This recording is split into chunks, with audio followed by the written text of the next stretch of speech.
So this is at the end of John's gospel. Let's hear the good news. After these things, Jesus had already appeared to the disciples. He showed himself to the disciples by the Sea of Tiberias. He showed himself in this way. Gathered there were several disciples. You see their names there. Simon Peter said to them, I am going fishing. They said to him, well, we will go with you. Then when they went out and got into the boat, but that night they caught nothing. Night is a very popular metaphor in John's gospel for nothingness. Just after daybreak, Jesus stood on the beach, but the disciples did not know it was Jesus. He said to them, children, you have no fish, have you? They answered him, no. He said to them, cast the net to the right side of the boat, and you will find some. So they cast it, and now they were not able to haul it in because there were so many fish. And notice that the net did not break. That's important here. The net did not break. That disciple whom Jesus loved said to Peter, it is the Lord. When Simon Peter heard that it was the Lord, he put on some clothes, for he was naked, and jumped into the lake. It's kind of the opposite, right? You were naked, right? But that's another sermon, another time. The other disciples came in the boat, dragging the net full of fish, for they were not far from the land, only about 100 yards off. When they had gone ashore, they saw a charcoal fire there with fish on it and bread. Replaying, as you see there, the communion, the feeding of the 5,000, which is the central meaning of the faith for the first century church. Not the cross, the communion. Jesus said to them, bring some of the fish that you have just caught. So Simon Peter went aboard and hauled the net ashore, and just highlighted a 153 here, a large fish. There were so many, the net was not torn. All this diversity, and the net was not torn.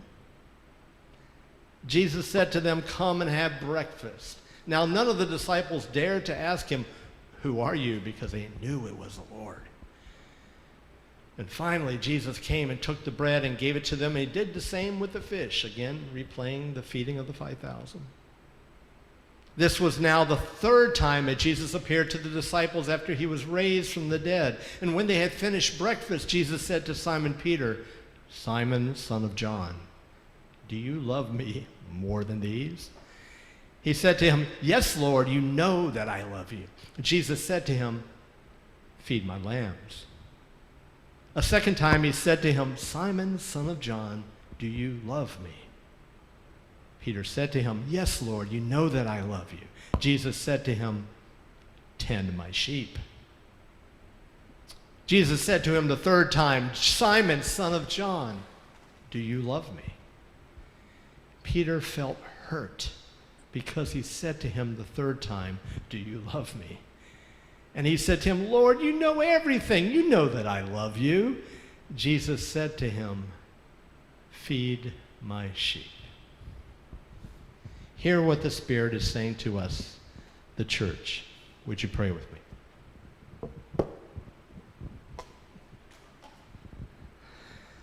Lord, let us hear the good news today, from moving from apologies to amends, from forgiveness to redemption, and hear how the deed precedes word, and Jesus wants us to go forth. Let us go forth now to hear what is said and what is not said in the heart spaces of our lives. Amen.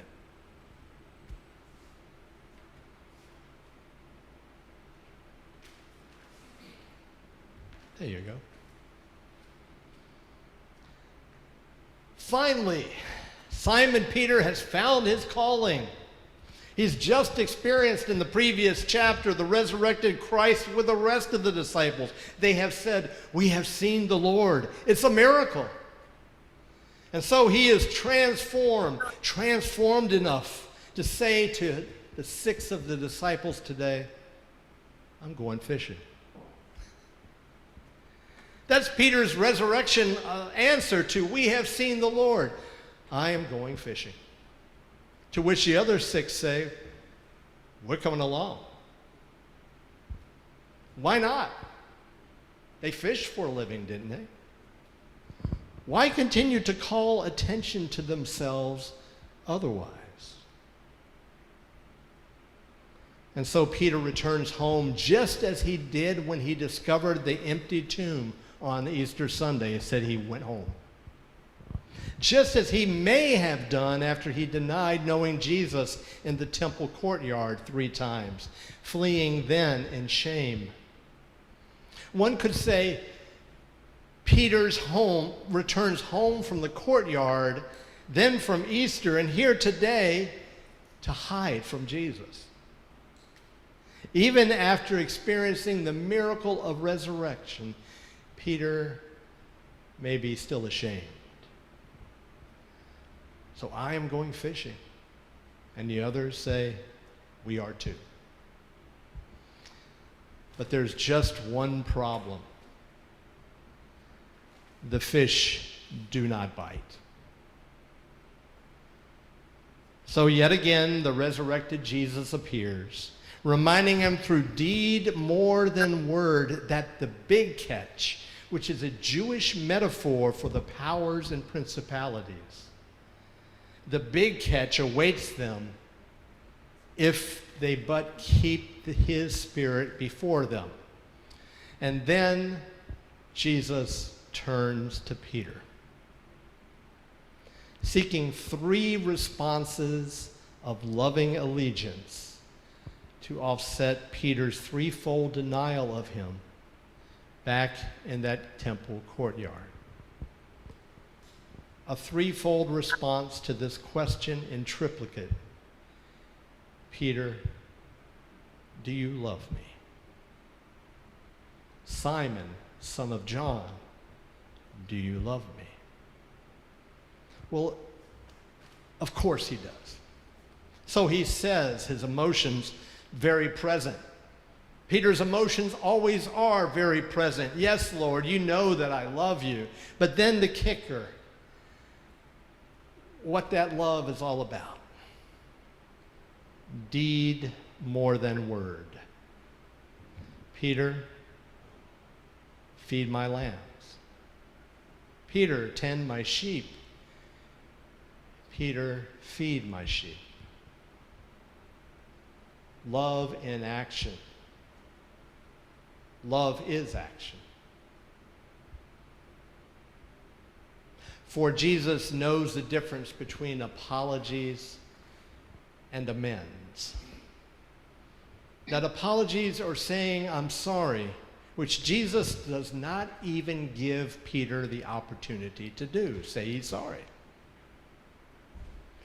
Or apologies can say, you know that I love you, and stopping right there.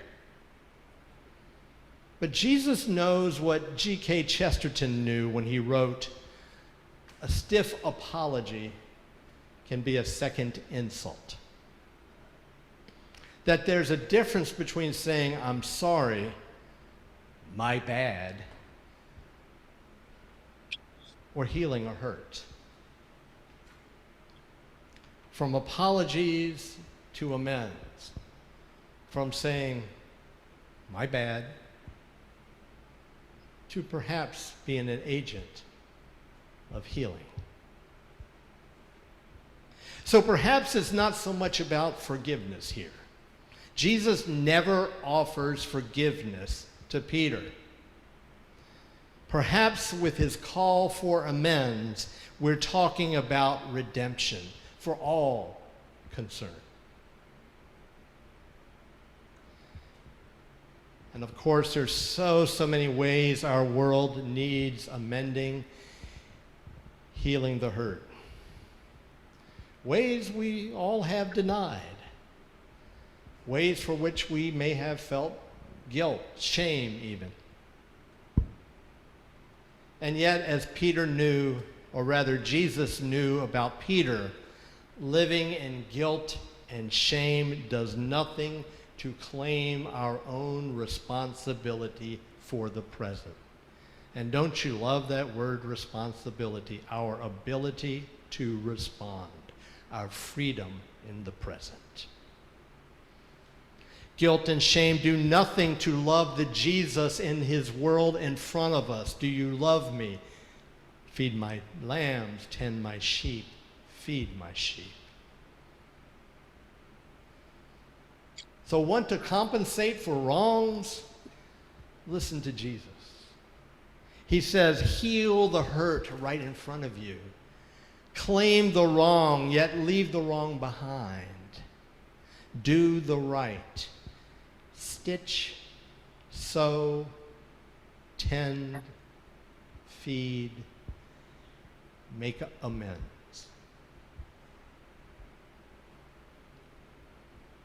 And so let us focus on the hardest part, at least for me to focus, for it may mean my action here and now, and not our hand-wringing of something that's so far away.